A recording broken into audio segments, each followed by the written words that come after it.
What's up, YouTube? We're going to talk about these NBA playoff game losers edition. And this includes the Grizzlies, the Heat, the Rockets, and the Clippers. Where do I start? Well, the Grizzlies got the broom. They got beat by OKC. John Morant wasn't able to play. They did put up a fight, but did they really put up a fight? I mean, they blew a 29-point lead at home the other night. They were in this game winnable games if you can A, make a stop, and B, if you can rally and score. And they couldn't stop Shea, so he put them out their misery. As I've been saying all along, Memphis ain't been nothing but an auction team for others, and I expect John Moran to be on the trading block, and I expect they need to make some moves. I like some of the pieces they got, but it doesn't work. To me, they peaked 3 years ago when they took Golden State in the second round, when they played Golden State, and it just went. They pretty much when Dylan Brooks was left, their character left. They just haven't really been the same. And of course, John Morant has had his off the court issues, and he's incredible talent, like he can play, but consistency, bad injuries, and some of them are what I call self-inflicted ones, because some things you just don't do, and they just have been a half-hearted team. So they going fishing, they're done, and I expect some major changes in the offseason where they're concerned. Then we get to the Heat, who talked a lot of trash to Cleveland, and at home, and then they got smashed bad. As a Heat fan, it's one of them, yeah, you made the playoffs. I guess maybe you want a half a block parade because you made it inside, but at what cost? Being eighth seed, at what cost? Bad season in a deplorable way that they got spanked, and they don't have a chance in this series, and I've said that already. As a Heat fan, it's hard to even talk about. As a basketball fan, I'd almost put a bag over my head to even talk about them, because they don't stand a chance against Cleveland.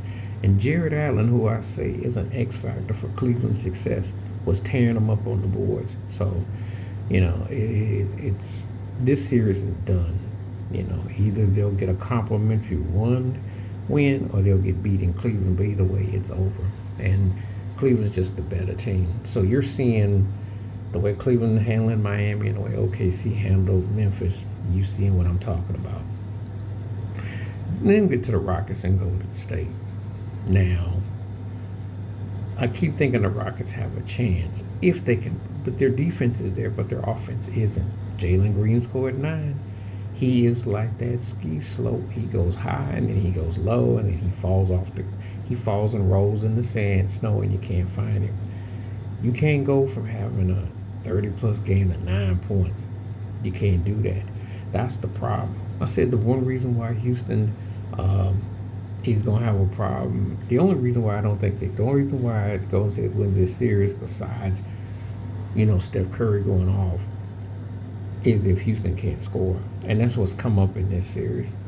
When they win, they score on some points. When they lose, they struggle.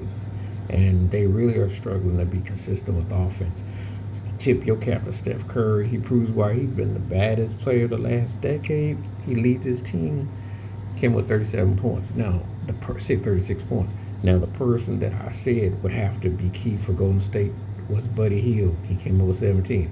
If they can get that kind of, and Gary Payton the second, if they get that kind of contribution, that's the difference, really. That's really the difference. Can you score? And it comes down to who can score. That's what makes Golden State could probably pull this thing out. Because if Houston could score, I think their defense is good enough, but their offense is just too janky, too inconsistent.